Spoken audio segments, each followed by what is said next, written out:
Next, the president who asked us all to do our part, what JFK's message actually means today to a new generation.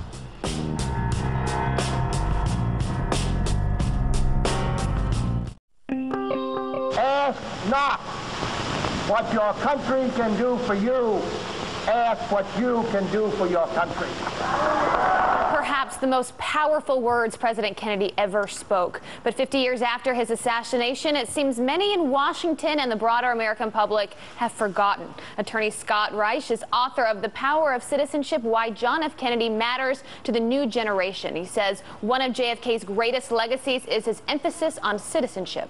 The book is a call to action for a new generation who only know JFK through history books, sadly. So now, 50 years after his death, he's here to talk about his book. And as someone that is part of this upcoming generation, I mean, there's no denying there has been a serious loss in this message of civility, of service. And it's sad to me, frankly. So I love the fact that you've written about this. And, you know, it's nothing new for young people to be disenfranchised with D.C., but today they really do have every reason to be frustrated. And this is one of the quotes from the book as you write about JFK. You say, he intended to appeal to America's pride and their sense of civic obligation and public service. But given the political environment as it exists today, I mean, how do you actually instill this sense of passion and pride for the upcoming generation? Well, Abby, there's no question that you're right, that with everything going on with the shutdown and everything going on with the healthcare website and Snowden, there's been discussion that's been distracting, and the sides are going at it again.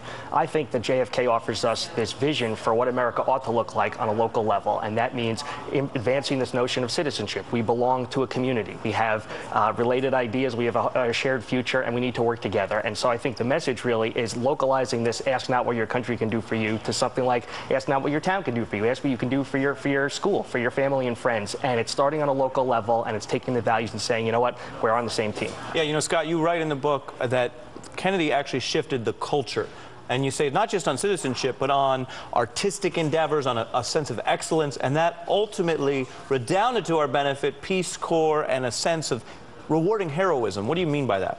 Absolutely. I think to be a good citizen requires a sense of pride in one's community and one's country. And so Kennedy's presidency becomes, in some sense, advancing and increasing the level of pride that Americans feel in their nation. And so he supports the arts. He forms the Peace Corps. Why? Because we're proud as Americans that we're going to export our talents and resources overseas. We're going to send astronauts to the moon because we, as the greatest nation on earth, are going to advance civilization. And we're going to protect and defend and enhance our civil rights at home. So it's about increasing this level of pride. And as you write in the book, he defined civil rights as a moral crisis, which elevated it and changed the discussion thereafter. Without question. I mean, civil rights became a moral crisis, and I think he viewed it as a black and white issue. And his famous address, June of 1963, from the White House, he goes live on television to say, listen, law alone will not make men see right. People need to change their opinions, and people need to behave in ways that reflect our values, because, as I noted, we are on the same team. Right. And if we have the common goals, we need to be working together. I mean, it's a great book and something that we all need to hear. If those that read this book take one thing away from reading it, what would your message be?